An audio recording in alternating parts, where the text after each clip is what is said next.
সাথে আমি আমার জীবন। মুম্বাই চলে যাচ্ছেন দেব রুক্মিণী, কিনেছেন ফ্ল্যাট। ভিউয়ার্স, বিস্তারিত জানতে হলে পুরো ভিডিওটিকে না টেনে শেষ পর্যন্ত দেখতে থাকুন। দেব রুক্মিণীকে ঘিরে ইন্ডাস্ট্রির অন্দরমহলে চর্চার অন্ত নেই।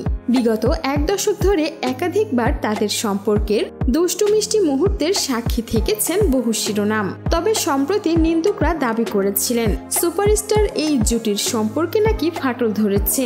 আর এই গুঞ্জনকে বুড়ো আঙুল দেখিয়ে দেব বলেছিলেন, গত 12 বছর ধরে একটাই সম্পর্কে রয়েছি, কোনোদিনও সেটা নিয়ে কারোর সঙ্গে আলোচনা করিনি, তাহলে আজ কেন উত্তর দিতে হবে? গোটা ইন্ডাস্ট্রি আমাদের সম্পর্ক নিয়ে যা খুশি বলতে পারে, তবে তার জন্য আমি কৈফিয়ত দেব না।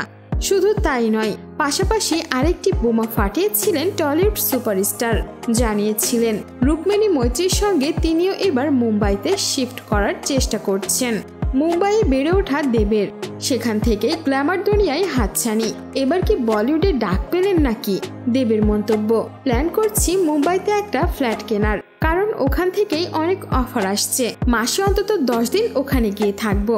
এখন সিনেমা বিক্রি করতে হলে মুম্বাই যেতে হয়, তাছাড়া ফাইট মাস্টার থেকে কোরিওগ্রাফার সব ওখানেই। মুম্বাই থেকে যন্ত্রপাতিও আসছে, মিউজিক রাইটস বিক্রি করতে হলেও আমার ওখানে যেতে হয়। সব মিলিয়ে মাসে অন্তত 10 দিন আমাকে মুম্বাইতেই থাকতে হয়। আমাদের বেশিরভাগ কাজই তো এখন মুম্বাইতেই হচ্ছে।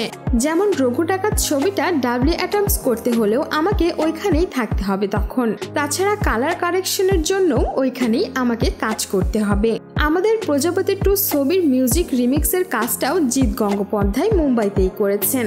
আমি ওখানে থাকলে কাজের সুবিধা হবে, তবে সেই সব করতে হলে মুম্বাইতে হোটেলে থাকতে হয়, সেটার খরচ সাপেক্ষ ব্যাপার।